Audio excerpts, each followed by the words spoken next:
నమస్తే, మీ పేరు? దుర్గా ప్రసాదరావు, ఎక్కడ మీది? అశోక్ నగర్.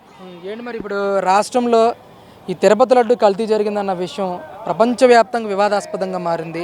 అసలు దీని మీద ఎలా రియాక్ట్ అవుతారు మీరు? దీని మీద వెంకటేశ్వర స్వామి అంటే కలియుగ దైవం, మనందరూ ఆదర్శ భక్తుడు కనుక దాని కల్తీ జరిగిందంటే ఎవరు సహించే పని లేదు. అది వాస్తవం. మమ్మాటికి హిందువులు మనస్తాపానికి గురి అయినట్లు లెక్కే అది. అంటే మీకు అసలు కల్తీ జరిగిందన్న విషయం తెలిసినప్పుడు ఒక భక్తుడిగా మీకు ఏ విధంగా అనిపించింది? కల్తీ జరగకూడదు, మరి అది అంతా పాపం పుణ్యం వెంకటేశ్వర స్వామి చూసుకుంటాడు. ఆ వెంకటేశ్వర స్వామి ఉన్నాడు. అది ఎలా జరిగిందనేది ఒప్పోక అనేది లేకపోతే ఇంకోటి అనేది మనమేమీ చెప్పలేము.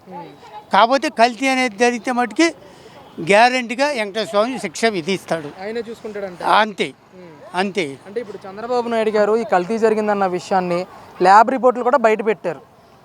అదేలే, అది అంతా పెద్దోళ్ళ విషయం కదయ్యా, అదంతా వాళ్ళు చూసుకుంటారు. కాకపోతే ఒక దేవుడుగా హిందూ మతంగా మనకి అది జరగకూడదు. అది ఎప్పుడన్నా ఇలాంటివి విన్నారా మీరు? నేను మా చరిత్రలో ఇప్పుడు 65 సంవత్సరాలు ఇటువంటి ఇప్పుడు వెళ్ళను. నేను తిరుపతి 11 సార్లు వెళ్ళి.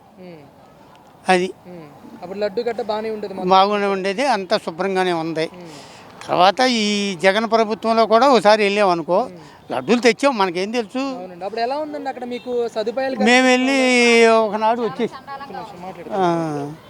అది అప్పుడు వెళ్ళాము, వచ్చేసాము రైతులు. మేము దర్శనం అవ్వాల, అప్పుడు కొద్దిగా కష్టంగానే ఉంది. ఈ విషయం మీద చంద్రబాబు ముఖ్యమంత్రి గారికి ఏం చెప్తారు మీరు అసలు ఒక భక్తుడిగా?